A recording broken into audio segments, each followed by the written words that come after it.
क्यों पैसा पैसा करती है, क्यों पैसे पे तू मरती है। पैसे पे मरती नहीं, मरता भी है। आज का टॉपिक भी हमारा यही है, chapter 5 of macroeconomics, money. Money के बारे में पढ़ेंगे, पूरे तरीके से समझेंगे, पूरा चैप्टर एक ही शॉट में खत्म करेंगे। ध्यान देना बेटा, मनी एक इंपॉर्टेंट चैप्टर है, पेपर के अंदर आएगा तो थोड़े से मार्क्स का, बट नेक्स्ट चैप्टर को समझने के लिए एक फाउंडेशन भी क्रिएट करके जाएगा।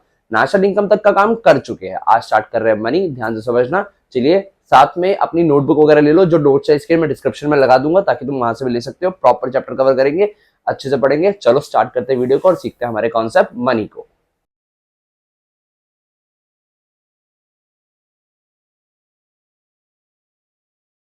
हाँ जी बच्चों, आपकी मैक्रो इकोनॉमिक्स की यूनिट टू जिसका नाम है money and banking. Money and banking में दो चैप्टर आते हैं, जिसमें से हम पहला चैप्टर करने वाले हैं मनी।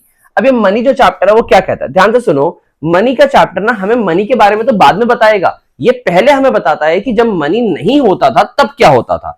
सर जब मनी नहीं होता था तो क्या होता था? सर तब बार्टर सिस्टम होता था। ये देखो लिखा हुआ है, this chapter is detailed version of barter system and it's difficulties, how many has overcome it's drawbacks. यानी पहले बताएगा बार्टर सिस्टम के डिटेल के बारे में, उसकी डिफिकल्टीज के बारे में, और कैसे मनी ने उन ड्रॉबैक्स को खत्म किया। मनी सप्लाई क्या होता है और उसके मेजर्स क्या है इंडिया में, ये सब कुछ हम सीखेंगे। कुछ डेफिनेशंस वगैरह भी सीखेंगे, कुछ इंटरेस्टिंग टॉपिक भी सीखेंगे।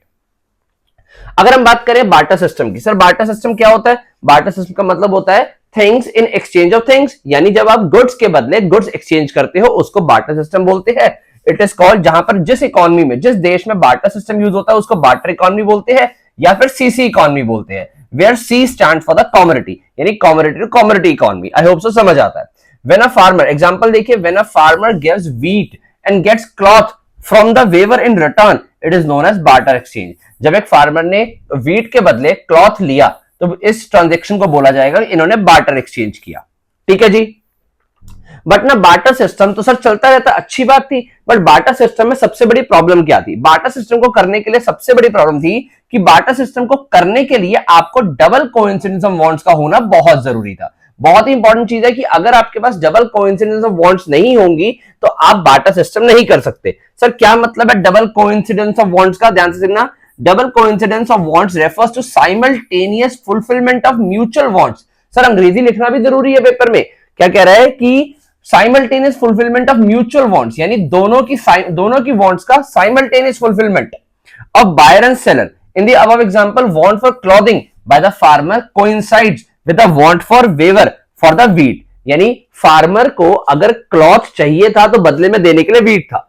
अब वेवर के पास क्लॉथ था और उसको व्हीट चाहिए था, तभी ये ट्रांजेक्शन हो सकती थी। अगर मान लो वेवर को क्लॉथ तो है, उसके बाद बदले में व्हीट नहीं चाहिए, तो फार्मर से वो ट्रांजेक्शन कर ही नहीं पाएगा। यानी डबल कोइंसिडेंस ऑफ वांट्स चाहिए हमें बार्टर सिस्टम के लिए। However, it is very difficult to find the double coincidence of wants in the real life. It leads to huge trading cost. कह रहा रियल लाइफ में बार्टर सिस्टम को find out करना बहुत ही मुश्किल होता है, इसमें बहुत ज्यादा ट्रेडिंग कॉस्ट आती है। देखो बेसिकली होता क्या है कि बार्टर सिस्टम पॉसिबल ही नहीं है सर। बार्टर सिस्टम तब पॉसिबल होगा जब ना लोगों को पता लग जाए कि हाँ आपके पास क्या चीज अवेलेबल है, तब वो आपके पास आएंगे। पर फिर आपको उस चीज की अवेलेबिलिटी होनी चाहिए जो वो लेके आ रहे हैं रिटर्न में। सपोज मैं एक फार्मर हूं, मेरे पास व्हीट अवेलेबल है। अब सब लोगों को पता है कि मैं व्हीट फार्मर हूं, मेरे पास व्हीट अवेलेबल है। अब लोग मेरे पास आएंगे व्हीट लेने के लिए। अब एटलीस्ट वो वाली चीज तो लेके आए जिसकी जरूरत मुझे हो और उसके बदले में व्हीट दूं। यानी अगर वो कुछ ऐसा लेके आते हैं जिसके बदले मुझे व्हीट नहीं देना, या फिर वो चीज मुझे नहीं चाहिए, तो मैं बार्टर सिस्टम नहीं करूंगा, यहां पर बार्टर एक्सचेंज नहीं करूंगा। तो क्या लिमिटेशन फेस करी हमने बार्टर सिस्टम में? ध्यान से सुनना, बहुत ही इंपॉर्टेंट टॉपिक है। Limitations of barter system paper के अंदर आ जाता है, स्टार दे दो इस टॉपिक को, पेपर के लिए इंपॉर्टेंट टॉपिक है। ध्यान से सुनो क्या कह रहा है। कह रहा है सबसे बड़ी प्रॉब्लम थी lack of double coincidence of wants, यानी डबल कोइंसिडेंस ऑफ वांट नहीं हुआ करता था। Barter system can work only when both buyer and seller are ready to exchange each others goods, जब दोनों एक दूसरे गुड को एक्सचेंज करने में रेडी होंगे। Lack of common measure of value, यानी कि हम लोग, बहुत ही इंपॉर्टेंट लिमिटेशन है, ध्यान से सुनना। Lack of common measure of value in the barter system, all commodities are not of equal value and there is no common measure of value of goods and services in which exchange ratios can be expressed। देखो ध्यान से सुनो, इसको ना हम example से समझ सकते हैं कि हमारे पास कॉमन मेजर ऑफ वैल्यू नहीं है। कॉमन मेजर ऑफ वैल्यू यहां पर ई आएगा। कॉमन मेजर ऑफ वैल्यू क्या मतलब है कि आपके पास ऐसी कोई मेजरमेंट नहीं है जिसमें दोनों गुड्स को नाप लो। सपोज आप मेरे पास ना राइस लेने आए, अब जो राइस आता है ना वो 100 रुपीज केजी है, और आप व्हीट लेके आए, आप व्हीट लेके आए हो, और व्हीट जो आता है वो 20 रुपीज केजी आता है। तो क्या मैं आपको 1 किलो राइस दे दूंगा 1 किलो वीट के बदले? नहीं सर, बिल्कुल नहीं दोगे। क्यों? क्योंकि दोनों की वैल्यू अलग अलग है। अब इस वैल्यू को मेजर करना मनी के बिना बहुत ही मुश्किल है, यानी यहां पर आप कॉमन मेजर नहीं निकाल सकते। देखो अब यहां पर ऑब्वियसली इसका प्राइस ज्यादा है, इसका कम है। अगर बार्टर सिस्टम होता था तो मैं 1 किलो वीट देके अगर 1 किलो राइस ले लूंगा तो मेरे को फायदा होगा, पर जिसको वीट मिला उसको लॉस होगा। तो इन बार्टर सिस्टम इसकी वजह से एक पार्टी जनरली सफर करती है, जनरली लॉस फेस करती है।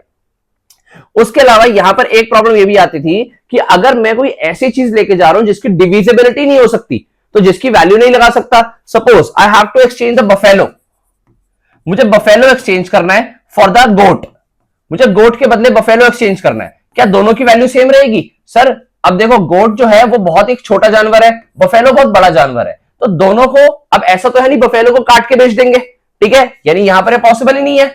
वैसे भी हम इंडिया में रहते हैं तो बिल्कुल ही पॉसिबल नहीं है, और गोट वो छोटा जानवर है, तो यहां पर भी रेशियो को फिक्स करना, कॉमन मेजर को फिक्स करना बहुत ज्यादा मुश्किल है। यहां पर भी दोनों के बीच में एक इक्वल रेशियो नहीं तय हो पाएगी। ओके, एक्सचेंज रेशियो तय करना यहां पर भी बहुत मुश्किल है।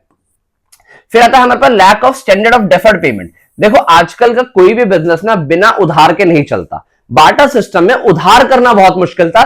डेफर्ड पेमेंट का मतलब होता है उधार की पेमेंट, ये करना बहुत मुश्किल था। Under barter system contracts involving future payments और credit transaction can not take place with ease because of the following reason. क्या रीजन थे? The borrower may not be able to arrange the goods of the exactly same quality at the time of repayment. आपसे आज अब मेरे पास आए, मुझे बोलते sir आज वीट दे दो, हमारे फार्म के ऊपर जब वीट की क्रॉपिंग होगी हम आपको वीट वापस कर देंगे। अब आपके फार्म के ऊपर जो वीट की क्रॉपिंग हुई है, हो सकता है मेरे से जो वीट लेके गए थे उससे लेस क्वालिटी की हो या उससे मोर क्वालिटी की हो, तो उसमें जनरली एक पार्टी को लॉस हो जाएगा। There may be conflict regarding which specific commodity is to be used for the repayment. Future में क्या वापस करना है, इस पे लड़ाइयां हो सकती है। The commodity is to B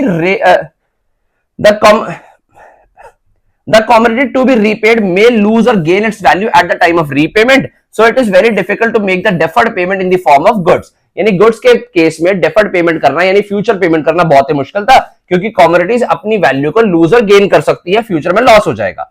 फिर आता है हमारे पास lack of store of value. देखो बार्टर सिस्टम में गुड्स को स्टोर करना बहुत ही मुश्किल है। एज इन, ध्यान से सुनो बेटा, आपको सपोज 1 करोड़ रुपए स्टोर करने हैं। बेटा आप ना 1 करोड़ रुपए एक सूटकेस में स्टोर कर लोगे, ये सूटकेस है, इसके अंदर आप स्टोर कर लोगे, ये उसका हैंडल है, आप इसके अंदर पूरे 1 करोड़ रुपए स्टोर कर लोगे, कोई दिक्कत कोई बात ही नहीं। ज्यादा बात है इसको आप बैंक में रख दोगे, वहां भी आ सकता है पैसा। अब मैं बोलूं 1 करोड़ रुपए स्टोर करना है या वर्थ रुपीज 1 करोड़ आपको वीट स्टोर करना है। पता है बेटा 1 करोड़ का वीट कितना ज्यादा हो जाएगा, क्योंकि वीट को अगर बल्क में खरीदोगे ना कुछ रुपए में किलो में आ जाएगा, यानी 10 रुपए से कम में 1 किलो वीट आ जाएगा। तो अब 1 करोड़ रुपए का वीट तो कितना ही ज्यादा हो जाएगा, कितने हजार किलो आ जाएगा। तो इसको स्टोर करना और इसको स्टोर करना, दोनों में से क्या इजी है? Sir obviously money. तो बार्टर सिस्टम में आप गुड्स को स्टोर नहीं कर सकते थे, lack of store of value. Under barter system it is difficult to store wealth for future, because क्या रीजन है जिसके चलते हम स्टोर नहीं कर सकते? Most of the goods like wheat, rice, vegetable do not possess durability. एक तो देखो ये रीजन था कि बहुत ज्यादा वो फैले हुए गुड्स है, ज्यादा क्वांटिटी है, उसके अलावा उनकी ड्यूरेबिलिटी भी नहीं है। ड्यूरेबिलिटी का मतलब वो गुड्स खराब भी हो जाएंगे, that is their quality deteriorates with the passage of time. फिर कह रहा है storage of goods require time and efforts, goods को स्टोर करने के लिए टाइम और एफर्ट दोनों लगता है। As a result goods can not be used to store earning for a long period.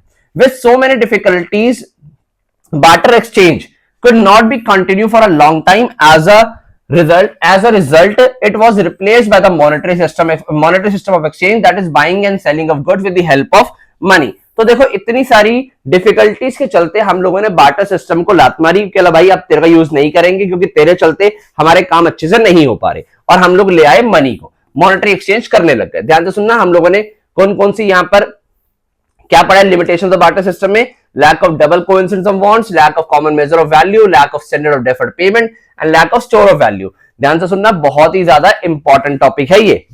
उसके बाद आता है हमारे पास फंक्शंस ऑफ मनी। हमने ये समझ लिया कि सर अब जो ट्रांजैक्शन करेंगे मनी में करेंगे, तो मनी के क्या फंक्शंस है। देखो इस फ्लो चार्ट के थ्रू देखो, आपको इजीली समझ आएगा। बहुत कुछ काम आप भी पढ़ेंगे, आप ध्यान से देखेंगे। कह रहा है मनी के दो फंक्शंस है, एक है हमारा प्राइमरी फंक्शन, एक है हमारे पास सेकेंडरी फंक्शन। अगर मैं बात करूं प्राइमरी फंक्शन की, प्राइमरी फंक्शन में मेनली दो चीजें आती है, मीडियम ऑफ एक्सचेंज और मेजर ऑफ वैल्यू। ध्यान से सुनना, मीडियम ऑफ एक्सचेंज का मतलब मनी ने एक एक्सचेंज के लिए आपको इजी कर दिया ट्रांजेक्शन्स को। जैसे कि आपको डबल कोइंसिडेंस ऑफ वांट्स चाहिए थी बार्टर सिस्टम में, आपको यहां पर ऐसा कुछ भी नहीं चाहिए। एज इन कि आप जिससे भी जो भी चीज खरीदना चाहते हो या बेचना चाहते हो, आप पैसे का लेन देन कर सकते हो। ऐसा जरूरी नहीं है ना कि अगर आप मान लो पेन बेचना चाहता हूं तो सामने वाले के पास कोई प्रोडक्ट नहीं हो। भाई मैं कहूंगा अगर पेन बेचना चाहता हूं पैसे दो, पेन ले लो। यानी in short medium of exchange money के बाद इजी हो गया। फिर आता है हमारे पास मेजर ऑफ वैल्यू। याद करो हमारी मेजर ऑफ वैल्यू तय नहीं हो पा रही थी किसके अंदर, एक्सचेंज रेशियो तय नहीं हो पा रही थी बार्टर सिस्टम के अंदर, तो उस लिमिटेशन को भी खत्म कर दिया, ये मनी का फंक्शन बन गया। ये प्राइमरी फंक्शन थे। इन्हीं का सप्लीमेंट्री सेकेंडरी फंक्शन है स्टोर ऑफ वेल्थ, यानी आप मनी को इजीली स्टोर कर सकते हो। और standard for deferred payment, money ने फ्यूचर पेमेंट क्रेडिट ट्रांजेक्शन्स को करना इजी कर दिया। तो ये हमारे पास फंक्शंस है। आओ इनको एक बार डिटेल में देखें, primary function, secondary function. Primary functions को मेन और बेसिक फंक्शन भी बोलते हैं, सेकेंडरी फंक्शन को सब्सिडियरी और डेरिवेशन फंक्शन भी बोलते हैं। अगर मैं बात करूं प्राइमरी फंक्शन में सबसे पहला फंक्शन आता है medium of exchange. Medium of exchange function ध्यान से सुनो क्या कह रहा है, money as a medium of exchange means that it can be used to make payments for all the transaction of goods and services. It is the most essential function of money. Money has the quality of general acceptability. भाई money को तो सब accept करते हैं। So all exchanges takes place in terms of money, तो सारे transaction money में ही होते हैं। यहां पर एक बहुत इंपॉर्टेंट बात लिखी हुई है, this function has remove the major difficulty of lack of double coincidence of want, जो हमें बार्टर सिस्टम में देखने को मिली थी। Okay, use of money allows purchase and sale conducted independently from one another. This function of money has facilitated trade and helps in conducting transaction in the economy. कह रहा है मनी के इस फंक्शन ने ट्रेड करना आसान कर दिया, इकोनॉमी में ट्रांजैक्शन आसानी से हो सकती है। Money has no power to satisfy human wants but in commands power to purchase those things which have utility to satisfy human want. बहुत ही ज्यादा इंपॉर्टेंट इमोशनल बात लिखी हुई है। क्या लिखा sir, money has no power to satisfy human wants, यानी मनी से हमारी कोई वांट सैटिस्फाई नहीं हो रही। मनी के थ्रू जो हम चीजें खरीद रहे हैं उनसे हमारी वांट सैटिस्फाइड होती है, ये कह रहा है। But it commands power to purchase those things which have the utility to satisfy human wants. खाली मनी का मैं कुछ नहीं कर सकता, जब उस मनी को फूड में एक्सचेंज करूंगा, फूड खाऊंगा, तब मैं सैटिस्फाइड होऊंगा। ओके, आई होप तो समझ आता है। सेकंड फंक्शन है जो हमारा प्राइमरी फंक्शन के अंदर आता है, measure of value. Money as a measure of value means that money work as a common denomination in which values of all goods and services are expressed. By reducing the value of all goods and services to a single unit, that is price, it becomes very easy to find out the exchange ratios between them and comparing their prices. कह रहा है कि हमने सारी चीजों को money में express करने के बाद, प्राइस में एक्सप्रेस करने के बाद उनकी वैल्यू फाइंड करना, कंपेयर करना बहुत इजी हो गया। This function facilitates maintenance of business accounts which would be otherwise impossible. कह रहा है मनी के थ्रू ही, यानी एक इस ये मेजर ऑफ वैल्यू के थ्रू ही आप बिजनेस ट्रांजैक्शंस को रिकॉर्ड कर पा रहे हो। बिजनेस के अंदर ट्रांजैक्शन रिकॉर्ड हो रही है मनी के अंदर, जो पहले इम्पॉसिबल था। Money helps in calculating relative price of goods and services. Due to this reason it is regarded as a unit of account. For instance, rupee is the unit of account in India, pound in England and so on. कह रहा है money को हम लोग relative price of goods and services calculate करने के लिए भी यूज करते हैं। इसको यूनिट ऑफ अकाउंट भी बोला जाता है। इंडिया के लिए यूनिट ऑफ अकाउंट रुपीज है, इंग्लैंड के लिए यूनिट ऑफ अकाउंट पाउंड है। आई होप सो समझ आता है। फिर चलिए अगर हम सेकेंडरी फंक्शन ऑफ मनी पे, तो सेकेंडरी फंक्शन जो है, these refers to those function of money which are supplementary to the primary functions of money. These functions are derived from the primary functions and therefore they are also known as derivative function. इनको हम derivative function भी बोलते हैं। The major secondary functions are, major secondary function कौन कौन से है? दो फंक्शन। देखो पहली बात तो ये सप्लीमेंट्री है प्राइमरी फंक्शन के, और इसीलिए इनको डिराइव्ड फंक्शन, डिराइव फंक्शन का मतलब उनकी वजह से ये वाले फंक्शन परफॉर्म हो रहे हैं, प्राइमरी फंक्शंस की वजह से। पहला क्या फंक्शन आया? Standard for deferred payment. आपने एक चीज नोटिस करी है कि सर हम ना सारे वही वाले पॉइंट पढ़ रहे हैं जो लिमिटेशन ऑफ बार्टर एक्सचेंज में पढ़ के आए हैं। यानी अगर आपको वो चार याद है ना, तो इन चारों को याद करने की जरूरत भी नहीं है, अपने आप हो जाएंगे। तो पहली जो हमारे पास यहाँ पर फंक्शन परफॉर्म कर रहा है सेकेंडरी फंक्शन में, स्टैंडर्ड फॉर डेफर्ड पेमेंट, जो कि लिमिटेशन थी under the barter system. Money as a standard of deferred payment means money act as a standard for the payments which are to be made in future. Every day, millions of transactions takes place in which payments are not made immediately. Money encourages such transaction and helps in the capital formation. Sir, capital formation का मतलब तो asset बनाना होता है। क्या money के through हमारी assets भी बन जाती है, यानी प्रॉपर्टीज बन जाती हैं? बेटा बिल्कुल, ये डेफर्ड पेमेंट के थ्रू ही हो रहा है, क्योंकि बहुत सारी जो ट्रांजैक्शन है वो कंट्री के अंदर उधार में चल रही हैं। सर देखो, मैंने एक नया घर बनवाया, इजी क्यों हो गया घर बनवाना? क्योंकि मैं पैसा बाद में दे सकता था, बैंक से लोन ले सकता था। ओके, तो यहां कैपिटल फॉर्मेशन इजी हो गया and economic development of the economy. This function of money is significant because money as a standard of deferred payment is simplified the borrowing and lending operation. It has led to the creation of financial institution. Sir bank का purpose क्या होता है? Bank का purpose होता है loan देना, पैसे accept करना। अब देखो लोन दे रहा है, लोन क्यों दे रहा है? फ्यूचर में पेमेंट करने के लिए, यानी फ्यूचर में वापस करोगे बैंक को, तो वो क्यों बैंक क्रिएट ही कैसे हो पाया? मनी के इस फंक्शन के थ्रू। समझ आता है जी? हाँ जी। लास्ट पढ़े अगर हम लोग सेकेंडरी फंक्शन के अंदर store of value. Money has a power of store of value. इसको अब मैं आपको इसको खुद पढ़ने के लिए दूंगा कि मनी को हम इजीली स्टोर कर सकते हैं। ध्यान से सुनो, गोल्ड को स्टोर करना या मनी को स्टोर करना, दोनों में से क्या इजी है सर? यानी किसी भी गुड्स को स्टोर करना या मनी को स्टोर करना? मनी को स्टोर करना ज्यादा इजी है। रीजन बीइंग कि मनी को स्टोर आप कर सकते हो बैंक में। देखो बैंक में जाते हो, आप गोल्ड को स्टोर करते हो, गोल्ड को स्टोर करोगे तो आपको लॉकर लेना पड़ेगा, लॉकर के अंदर गोल्ड स्टोर करोगे उसके चार्जेस देने पड़ेंगे। ऑल्दो मनी को आप फिक्स डिपॉजिट में रख दो, मनी को आप सेविंग्स डिपॉजिट में रख दो, उसका आपको उसका इंटरेस्ट मिलेगा, उसके बदले कुछ देना नहीं पड़ेगा आपको। तो मनी को स्टोर करना आसान है, स्टोर ऑफ वैल्यूज का फंक्शन परफॉर्म हो गया। नेक्स्ट टॉपिक आता है money has overcome the drawbacks of barter system. Money ने ड्रॉबैक्स ऑफ बार्टर सिस्टम को कैसे दूर किया? देखो वही 4 पॉइंट। मनी हमारा काम कर रहा है as a medium of exchange, sir हमें पहले से ही पता है। मनी काम कर रहा है मेजर ऑफ वैल्यू, सर ये भी पढ़ लिया। Store of value and standard of deferred payment, यानी वही 4 पॉइंट जो हमने पहले लिमिटेशन में पढ़े, फिर फंक्शंस ऑफ मनी में पढ़े, वही यहां पर पढ़ रहे हो। इनको आप रीड मारेंगे, एक बार में समझ आ जाएंगे। नहीं आते तो फिर से एक बार रीड मारना, सारे पॉइंट आसानी से समझ आ जाएंगे। अगर हम आगे आए, आगे हमारे पास अब आता है डेफिनेशन ऑफ मनी। चैप्टर का नेक्स्ट टॉपिक है हमारे पास डेफिनेशन ऑफ मनी। ध्यान से समझना, पेपर में 1 मार्क के लिए इंपॉर्टेंट टॉपिक बनता है। Money is anything which is generally accepted as a medium of exchange, measure of value, store of value, means for standard of deferred payment. Sir ये बार बार चारों चीजों की बात कर रहा है। कह रहा है कि अगर मनी कुछ भी ऐसी चीज जिसको हम जनरली एक्सेप्ट करते हैं as a medium of exchange, measure of value, store of value and means for standard payment, standard of deferred payment. यानी हमारे देश में बोला गया अगर आप ये 4 चीजें कर पा रहे हो किसी चीजों से, किसी भी आइटम से अगर आप ये 4 चीजें कर पा रहे हो तो वो मनी है। ठीक है, यानी ये 4 चीजें अगर पूरी हो रही है तो मनी है। अब अगर लीगली बात करूं तो लीगल डेफिनेशन क्या होती है? देखो हमारे लॉ में तो इतना बोला गया, money is what the law से इज मनी। अभी हमारे पास क्या बोला हुआ लॉ ने कि मनी क्या होता है सर? Paper notes. आई होप सो आपको पता है पेपर नोट कैसे होते हैं, हम सबके पास है। ठीक है, रुको मैं लेके आता हूं। ये देखिए, गवर्नमेंट ने इसको बोला हुआ अभी मनी है। हमारी डेफिनेशन में क्या लिखा हुआ है? Money is what the law says. जो लॉ में बोला जाए मनी होगा वो मनी होगा। तो गवर्नमेंट ने अभी इस तरीके के पेपर नोट को बोला हुआ कि मनी होता है। ध्यान से देखो, सबको चाहिए ये, इसी को मनी बोलते हैं। यानी अभी गवर्नमेंट ने इसको बोला हुआ मनी है, कल को गवर्नमेंट बोलते जी ये मनी नहीं है, उसके बदले ये आइटम जो है इसको मनी बोला जाएगा, फिर सब लोग इसके पीछे भागेंगे, यानी सब लोग इसको एक्सेप्ट करेंगे। तो अभी गवर्नमेंट जिसको बोल देगा मनी है वो मनी है हमारा। तो अब तो समझ आता है। So anything which the government declares as money is money. On the basis of legal recognition, money is of 2 kinds. Legal basis पे money 2 तरीके की होती है। एक होता है legal tender money, एक होता है non legal tender money.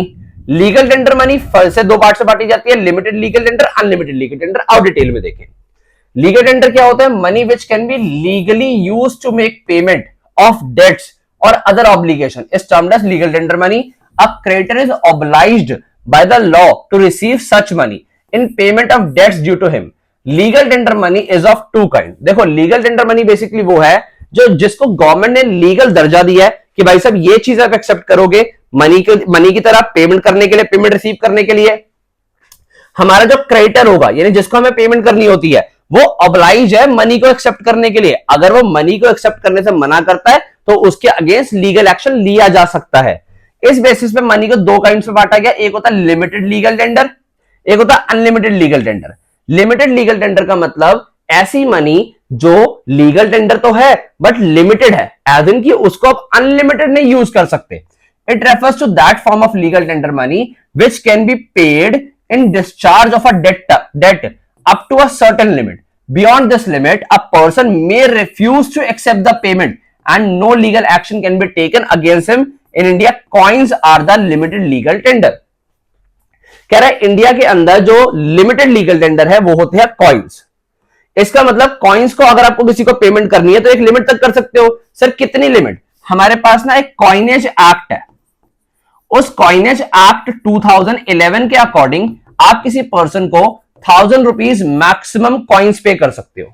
इसके ऊपर वो मना कर सकता है, ये गवर्नमेंट ने अलाउ किया हुआ है कि मैक्सिमम वो 1000 रुपीज एक्सेप्ट करता है। और मोर ओवर ये 1000 रुपीज भी जो होने चाहिए ना, वो 1 रुपए से लेकर 20 रुपए तक के जो कॉइन आते हैं इसमें होने चाहिए, यानी 1 रुपए से नीचे का कॉइन भी नहीं होना चाहिए, यानी 1 रुपए से नीचे का कॉइन लेने से भी मना कर सकता है। 1 रुपए से लेकर 20 रुपए तक के कॉइन्स होने चाहिए, 1000 रुपए तक ले सकता है, इसके ऊपर नहीं लेगा। तो ये तो हो गया limited legal tender, interesting information थी, ध्यान से देखना। अनलिमिटेड लीगल टेंडर सर इसका ऑपोजिट, यानी कि नोट्स जिसको जितनी मर्जी वैल्यू में एक्सेप्ट करना ही पड़ेगा। It refers to that form of legal tender money which can be paid in discharge of a debt of any amount. Legal action can be taken against a person who refuses to accept this money. In India paper notes are unlimited legal tender. I hope so समझ आता है। फिर क्या कहता है non legal tender कौन सा होता है? नॉन लीगल टेंडर मनी को हम लोग ऑप्शनल मनी भी बोलते हैं, जो हमारा ऑप्शन होता है एक्सेप्ट करना। जैसे कि it refers to that form of money which is generally accepted, जो एक्सेप्ट तो हो रही है but legally no one is bound to accepted, but no one is bound to accepted. जैसे कि cheques, okay, BR bills receivable, bank draft, इनको accept करने के लिए कोई बाउंड नहीं है। अगर मैं बोलूंगा आपको कि आप मुझे चेक में पेमेंट दे दो तो मर्जी है कि एक्सेप्ट करूंगा नहीं करूंगा। एज इन देखो मैंने खुद बोला चेक लेना पड़ेगा, बट आप मेरे पास आए बोलते हो सर चेक में पेमेंट ले लो, दैट इज ऑन मी कि मैं चेक को एक्सेप्ट करूंगा या नहीं करूंगा। तो ये आ जाता है हमारे पास मनी की डेफिनेशन। आई होप सो समझ आती है, limited legal tender, unlimited legal tender और नॉन लीगल टेंडर। फिर आता है हमारा बैंक मनी। बैंक मनी क्या होता है जी? बैंक मनी वो वाली मनी है जो बैंकिंग सिस्टम में चल रही है, as an refers to demand deposit created by the commercial bank. These deposits are repayable by the banks on demand. The depositor are given cheque facility. देखो bank money का मतलब जो पैसा हमारे बैंकिंग में है, यानी मैंने सपोज एबीसी बैंक है, उसके अंदर अपना पैसा डिपॉजिट करवा रखा है, तो जो पैसा मेरा बैंक में पड़ा हुआ वो मेरी बैंक मनी है, जो रीपेबल होगा डिमांड पे, यानी कि मैं जब भी बैंक से वापस मांगूंगा बैंक को मुझे देने पड़ेंगे। Depositor are given a check facility, मुझे इस मनी को निकालने के लिए चेक फैसिलिटी मिलती है to withdraw the money from their account और to make payment. It must be noted that bank money is a non legal tender money और ऑप्शनल मनी। बैंक मनी भी एक तरीके से ऑप्शनल मनी ही है हमारे पास। अगर आगे बढ़े तो आगे आता है हमारे पास last topic of this chapter, जो बहुत इंपॉर्टेंट टॉपिक भी है, वो है मनी सप्लाई। देखो वैसे तो ये टॉपिक ना पहले आज से 3-4 साल पहले बहुत बड़ा हुआ करता था, बट अब ये काफी छोटा हो गया। मनी सप्लाई बेसिकली है क्या? Money supply refers to total volume of money held by public at a particular point of time in the economy. यानी हमारे देश में पब्लिक ने जो एक पर्टिकुलर पॉइंट ऑफ टाइम पे total volume of money hold किया हुआ है उसको मनी सप्लाई बोलते हैं। फिर से सुनो, हमारे देश में पब्लिक ने eight a particular point of time पे जो total volume of money hold किया हुआ है उसको मनी सप्लाई बोलते हैं। मनी सप्लाई है क्या? It includes money held by public only, यानी जो पब्लिक ने हेल्ड किया हुआ है। The term public signifies the money using sector, that is individual and business firm. It does not include money creating sector और producer supplier of money, that is government और banking sector. यानी हमने जो यहाँ पर पब्लिक को consider करना है उसके अंदर इंडिविजुअल यानी कि हाउस होल्ड, ऐसे लिखते हैं हाउस होल्ड, और प्राइवेट यानी कि फर्म्स, ये दोनों आ गए। जो हमने नेशनल इनकम में पढ़ा था, हाउस होल्ड और फर्म्स, प्रोड्यूसिंग सेक्टर और यूजिंग सेक्टर, ये दोनों आ गए। इसके अंदर क्रिएटिंग सेक्टर नहीं आया, यानी गवर्नमेंट और बैंकिंग सिस्टम नहीं आया। As cash balance held by them do not came into the actual circulation of the country, क्योंकि इनके पास जो पैसा है वो एक्चुअल सर्कुलेशन में नहीं आता इकोनॉमी में। It is a stock concept, क्योंकि पर्टिकुलर पॉइंट ऑफ टाइम पे मेजर किया जा रहा है। कंपोनेंट्स क्या है हमारे पास मनी सप्लाई के? 2 कंपोनेंट्स आते हैं। एक तो हमारे पास करेंसी विद द पब्लिक होनी चाहिए, उसके अलावा demand deposit with the banks. ध्यान से सुनना बेटा, करेंसी विद द पब्लिक का मतलब it consist of paper notes and coins held by the public. It is the most liquid of all asset and includes coins of denomination. जो currency with public होता है वो most liquid होता है। Most liquid का मतलब ये कहीं भी किसी भी पेमेंट के लिए यूज किया जा सकता है। इसके अंदर क्या क्या आता है? कॉइन्स डिनोमिनेशन 20, 10, 5, 2 और 1 रुपए के, और पेपर नोट्स आ जाते हैं इसमें कितने तक के? 500, 200, 100 एक्सेट्रा। इससे छोटे भी नोट जो होते हैं वो भी आ जाते हैं। Currency money is also termed as fiat money. बहुत इंपॉर्टेंट टॉपिक है फियाट मनी, बहुत इंटरेस्टिंग चीज बताऊंगा, ध्यान से सुनना। Fiat money is defined as the money which is under the fiat or order from the government to act as the money. That is, under law, it must be accepted for all debts. देखो fiat money क्या होता है? मैंने अभी आपको 500 का note दिखाया था, ध्यान से देखना, ये 500 का नोट है। ये 500 के नोट के अंदर ये देखो अभी इसकी वैल्यू 500 है। क्या मैं इसको अगर फाड़ के 4 टुकड़े कर दूं और फेंक दूं तो क्या इसकी वैल्यू मुझे 500 मिल जाएगी? यानी अगर मैं इसको फाड़ के चलाऊंगा तो क्या 500 मिलेंगे? इसके नहीं मिलेंगे। सर इसको बनाने की कॉस्ट क्या है? इसको बनाने की कॉस्ट है 2 रुपए के आसपास, 2 रुपए 30 पैसे, 2 रुपए 29 पैसे, 2 रुपीज 29 पैसे के आसपास। ये इसकी पेपर कॉस्ट है, इसकी बनाने की कॉस्ट है, बट सर वैल्यू तो इसमें 500 लिखी हुई है, यानी ये गवर्नमेंट के ऑर्डर की वजह से 500 का बिक रहा है। तो ऐसी वैल्यू जिसकी, ऐसी मनी जिसकी, ऐसी करेंसी जिसकी इंट्रिंसिक वैल्यू यानी प्रोडक्शन वैल्यू कम है, ठीक है, इसकी कॉस्ट कम है बट इसकी लीगल वैल्यू ज्यादा है, उसको फियाट मनी बोलते हैं।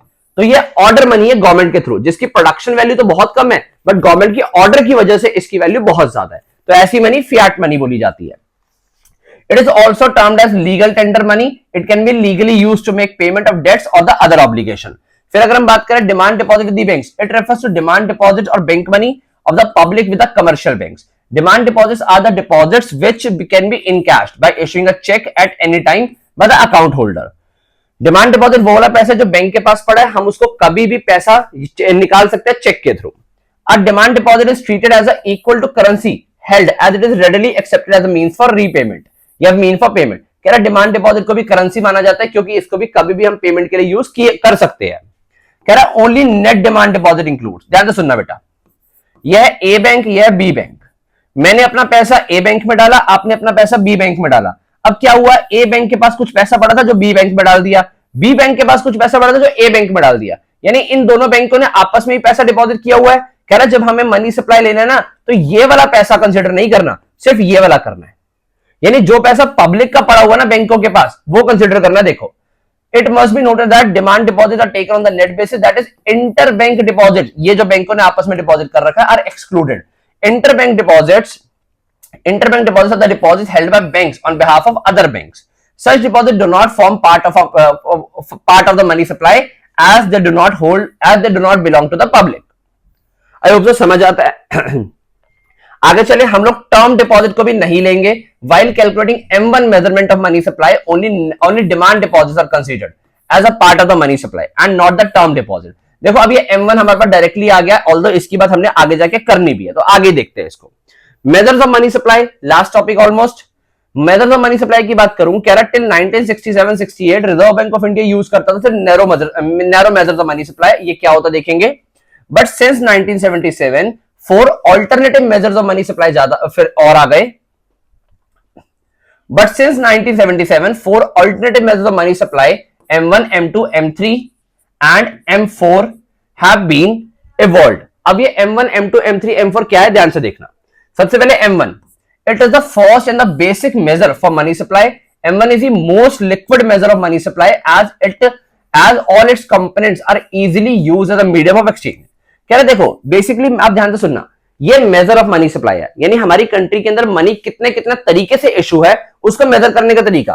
कह रहे आप M1 में मेजर कर सकते हो, जिसके अंदर क्या क्या आ जाता है, currency and coins with the public, demand deposits of commercial banks plus other deposit with RBI. अब ये अदर डिपॉजिट जो है ना, इसके अंदर क्या होता है, जो अदर गवर्नमेंट्स है, जो यूएन है, या फिर जो WHO है, या फिर जो वर्ल्ड बैंक है, जो IMF है, इनका जो पैसा आरबीआई के पास पड़ा होता है वो आता है इसमें। ये पूरे M1 के अंदर बहुत ही इनसिग्निफिकेंट रोल प्ले करता है, ध्यान से सुनना इसको। फिर आता है हमारे पास M2, it is the broader concept, M1 से ब्रॉडर है money supply as compare to the M1। In addition to M1 it also includes saving deposit with post office savings bank account, यानी इसके अंदर M1 तो पूरा का पूरा आ जाता है, उसके अलावा saving deposit with post office savings bank. हमारा पोस्ट ऑफिस भी एक बैंक की तरह काम करता है, पोस्ट ऑफिस के पास भी आप उसी तरीके से अकाउंट खुलवा सकते हो जैसे नॉर्मल बैंकिंग सिस्टम में खुले होते हैं, बट पोस्ट ऑफिस लोन देने का काम नहीं करता, इसीलिए लोग उस पर कम जाते हैं और इतना पॉपुलर भी नहीं है। तो कह रहा सेविंग्स डिपॉजिट जो पोस्ट ऑफिस का खुलवाए हुए है वो वाला पैसा भी M2 में आ जाएगा। M3 की बात करूं, this concept is broader as compare to M1। ये M1 M2 दोनों से ब्रॉडर है, M1 एंड M2 दोनों से ब्रॉडर है। In addition to M1 and M2 it also includes time deposits, यानी M3 के अंदर M1 पूरा आता है और इसमें टाइम डिपॉजिट्स भी आ जाते हैं। टाइम डिपॉजिट का मतलब सर FD फिक्स डिपॉजिट जो होंगे बैंक में वो भी आ जाएंगे। M4 देखें, M4 तो बहुत ही बड़ा मेजर है, यानी ये टोटल डिपॉजिट लेता है with the post office savings bank in addition to M3। देखो इसमें M3 यानी ये पूरा का पूरा आया, उसके अलावा total deposit with the post office savings bank account excluding NSC। NSC क्या होता है सर, नेशनल सेविंग सर्टिफिकेट होता है जो गवर्नमेंट इशू करती है, वो नहीं लेना, बाकी पूरा हमने total deposit savings post office savings bank account के ले लेने हैं, M4 बन जाएगा। ये आपको एक चार्ट गिवन है जिसके अंदर आपको चारों पार्ट्स यानी M1, M2, M3, M4 दिख जाएंगे। पेपर में तो ऐसा भी है कि आपका सिर्फ M1 जो मेजर है ये कोर्स में है, M2, M3, M4 हट गए हैं, तो ये वाला अगर नहीं भी पढ़ोगे एक मिनट के लिए, इन तीनों को सिर्फ नॉलेज के लिए पढ़ना, एग्जाम के लिए इंपॉर्टेंट नहीं है, M1 इंपॉर्टेंट है। अगर हम लास्ट टॉपिक ऑफ चैप्टर पर चले तो लास्ट टॉपिक है हमारे पास important facts about the money supply, जो हम पढ़ के आए। ये मैं आपको दूंगा पढ़ने के लिए। इसमें क्या लिखा हुआ है सर, मनी सप्लाई में हमारे पास मोस्ट लिक्विड कौन सा है, सबसे ज्यादा यूज होने वाला मेजर कौन सा है। देखो M3 is the widely use major, ठीक है। इसी तरीके की बातें लिखी हुई है, ये आप आसानी से पढ़ सकते हो। लास्ट टॉपिक आ गया what is high powered money. High powered money क्या है, जिसको ऐसे डिनोट करते हैं। देखो अभी हमने पढ़ा है मनी और अब आ गया हमारे पास high powered money. High powered money क्या होता है, जिसमें करेंसी हेल्ड बाय पब्लिक और cash reserve with the bank लिए जाते हैं। सर मनी क्या होता है, मनी में currency held by the public और demand deposit with the bank लिए जाते हैं। यानी इसके अंदर एक ही चीज का फर्क है, वो क्या है सर, यहां पर कैश रिजर्व आ जाएगा हाई पावर्ड में, और मनी में क्या आया था, मनी में डिमांड डिपॉजिट आए थे। Money consist of currency and demand deposits while high powered money consist of currency and cash reserves with the banks. It means currency held by the public is a common in both of them.